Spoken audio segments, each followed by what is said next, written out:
পুণ্যার্থী বোঝাই বাসে জঙ্গি হামলার এটাও ভীষণ গুরুত্বপূর্ণ একটা দিক, কারণ স্বরাষ্ট্র মন্ত্রক যার হাতে ছিল সেখানেই রয়েছে অমিত শাহ, বিদেশ মন্ত্রক যার হাতে ছিল সেখানেই রয়েছে এস জয়শঙ্কর। এবং এখানেই প্রশ্ন উঠছে যে এর আগে অর্থাৎ রিসেন্টলি ঘটে যাওয়া জম্মুর রিয়াসিতে পুণ্যার্থী বোঝাই বাসে জঙ্গি হামলার ঘটনা, এর আগে একাধিক ঘটনা ঘটছে একেবারে স্মৃতি, এবং সেখান থেকেই বলতে হয় যে 2019-এর 14ই ফেব্রুয়ারি সেই ভয়াবহ স্মৃতি আজও দগ্ধ।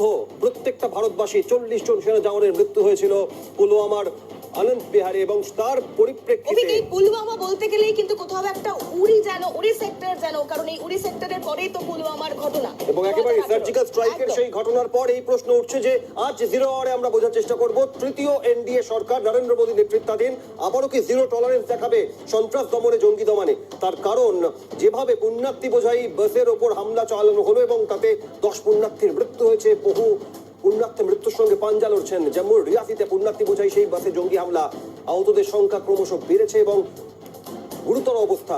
দিল্লিতে যেদিন নরেন্দ্র মোদী নেতৃত্বাধীন তৃতীয় এনডিএ সরকারের শপথ গ্রহণ সেদিনই পুণ্যার্থী বোঝাই এই বাসে জঙ্গি হামলা তিথি।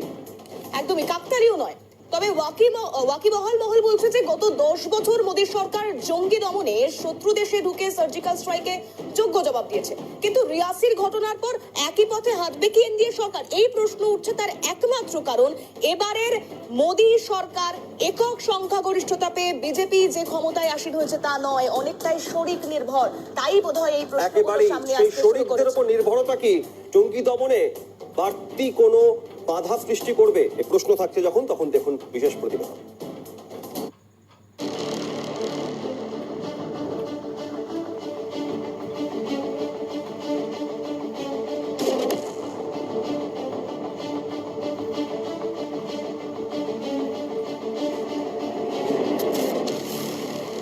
এটা নতুন ভারত, শত্রুদের ঘরে ঢুকে মারবে।